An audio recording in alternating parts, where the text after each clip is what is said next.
1947-এ আমরা স্বাধীনতা পেয়েছি ঠিকই, কিন্তু এখনও খেয়াল করা যায় যে বিভিন্ন রকম ফরেন ফান্ডিংয়ের মাধ্যমে ভারতের ইন্টারনাল ম্যাটারে তারা হস্তক্ষেপ করে। তারা ভারতকে ভিতর থেকে টুকরো টুকরো করে দিতে চায়, ভিতর থেকে খোকলা করে দিতে চায়, এবং ফরেন ফান্ডিংয়ের মাধ্যমে তারা ভারতের বুকে তাদের মন মর্জি মতো সব কিছু চালনা করে। 1976 ভারত সরকার প্রথম বুঝতে পারে জিনিসটা, যে বিদেশ থেকে প্রচুর টাকা ভারতে বিনিয়োগ হচ্ছে এবং তারা নিজেদের মতো করে সব কিছু চালনা করার চেষ্টা করছে এনজিওর মাধ্যমে। তা তখন প্রথম এফসিআরএ অ্যাক্ট চালু হয়, ফরেন কন্ট্রিবিউশন রেগুলেশন অ্যাক্ট।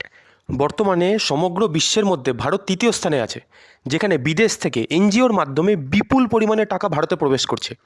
1976 থেকে 2025-26 যদি সাল যদি কাউন্টিং করি, এফসিআরএ কিন্তু অ্যামেন্ডমেন্ট হয়েছে, তো তারপরেও কোথাও না কোথাও কিন্তু এই যে ফরেন যে কন্ট্রিবিউশন, এখানে কিন্তু প্রপারভাবে রেগুলেশন আনা যায়নি।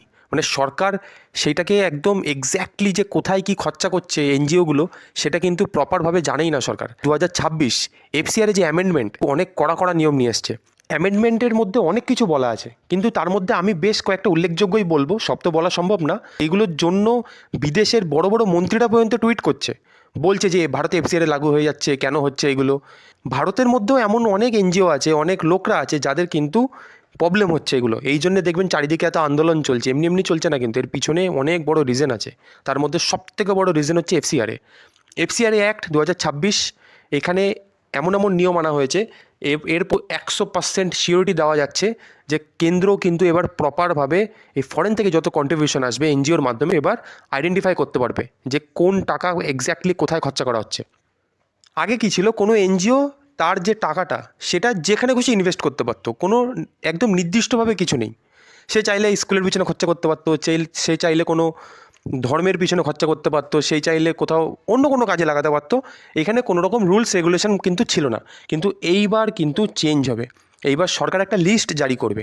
এনজিও যখন নিজেদের রেজিস্টার করবে তখন এই লিস্টের মধ্যে একটা সিলেক্ট করতে হবে, সে কীরকম ধরনের এনজিও। সে যখন ওটা সিলেক্ট করে নেবে সে কীরকম ধরনের এনজিও, তখন কিন্তু সে শুধুমাত্র ওই সিলেক্ট করা অপশানে কিন্তু টাকা ইনভেস্ট করতে পারবে। মনে করুন আমি একটা এনজিও খুলেছি, আমি রেজিস্ট্রেশন করার টাইম আমি বললাম যে হ্যাঁ, আমি বাচ্চাদের যারা যারা অনাথ আছে তাদের পিছনে আমি টাকা খরচা করব। তা আমি কিন্তু শুধুমাত্র আমার কাছে যে টাকাগুলো আসবে আমি শুধুমাত্র অনাথ বাচ্চাদের জন্যই খরচা করতে পারবো।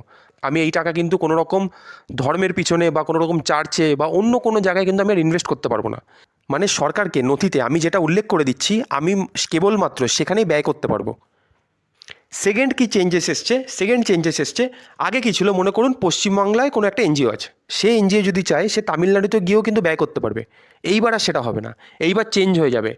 কোনো এনজিও যদি পশ্চিমবাংলার উপর যদি রেজিস্ট্রেশন থাকে তার, সে শুধুমাত্র পশ্চিমবাংলার মধ্যে কিন্তু ব্যয় করতে পারবে।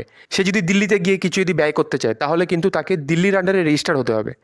মানে যে রাজ্যের যে এনজিও সে শুধুমাত্র সেটাতেই পারবে। তুমি যদি অন্য রাজ্যে গিয়ে কিছু করতে চাও তাহলে সেই রাজ্যের আন্ডারে তোমাকে আবার রেজিস্টার করতে হবে নতুনভাবে। 3 নম্বর চেঞ্জেস এসছে, বিদেশ থেকে যেসব টাকাগুলো এনজিওর মধ্যে আসছে সেই টাকা কোনো রকম ধর্ম পরিবর্তনের কোনো রকম কাজে লাগানো যাবে না। এছাড়াও যখন এনজিওগুলো রিনিউ করাবে তখনও কিন্তু 2 বছর, তার 2 বছরের কার্যক্রমে ফরেন থেকে আসা টাকাগুলো কোথায় কোথায় কী কী খরচা করেছে তাকে কিন্তু হিসাব দিতে হবে, তার ট্র্যাক রেকর্ড দেখাতে হবে। সে যদি কোনো রকম নথিপত্র না দিতে পারে, সে টাকাগুলো কোথায় কোথায় ব্যয় করলো সে যদি না দিতে পারে, তাহলে কিন্তু তার রেজিস্ট্রেশন আর রিনিউ হবে না। এফসিআরের মধ্যে এই যে 4টে মেজর যে চেঞ্জেস হয়েছে, এর মধ্যে সবথেকে উল্লেখযোগ্য হচ্ছে ধর্ম পরিবর্তনের জন্য টাকা। মানে যে টাকাটা আসবে সেটা ধর্ম পরিবর্তনের কাজে লাগানো যাবে না।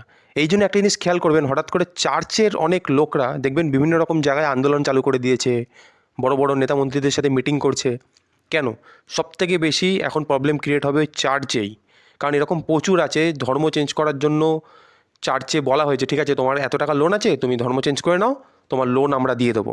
আচ্ছা, তোমার বাড়ি তৈরি করতে অসুবিধা হচ্ছে, ঠিক আছে আমরা তোমাদের এত টাকা দিয়ে দেবো। প্রচুর কেস আছে এরকম, শুধুমাত্র ধর্ম চেঞ্জ করার জন্য টাকাও দেওয়া হয়েছে, এরকমও অনেক নিউজ আছে। এই জন্য মিডিলে অনেক দেখা যাচ্ছিল যে ইউএসের একটা মন্ত্রী টুইট করে পর্যন্ত বলছিল যে এফসিআরএ নিয়ে যে এটা ঠিক হচ্ছে না ভারতের বুকে। তো এফসিআরএ তো ভারতে লাগু হবেই, এতে কেউ ঠেকাতে পারবে না, কারণ বিজেপি সরকার মেজরিটিতে আছে এখন। ওরা যা যা বিল আনবে সবই ক্লিয়ার করেই দেবে। যে মাঝখানে সিজেপি নিয়ে এত প্রোটেস্ট হচ্ছিল, সব কিন্তু ওসব স্টুডেন্টদের জন্য কিছুই না, আলটিমেটলি সবই এই বিলের জন্য, বিলটাকে আটকানোর জন্য সব কিছু করা হচ্ছিল। তা যাই হোক, একটা আপডেট দিয়ে দিলাম এফসিআরএ কী জিনিস। এফসিআরএ মেন যে 4খানা চেঞ্জ যেটা জানা সবার দরকার ছিল আমি বলে দিলাম। দেখা হবে নেক্সট কোন আপডেট নিয়ে।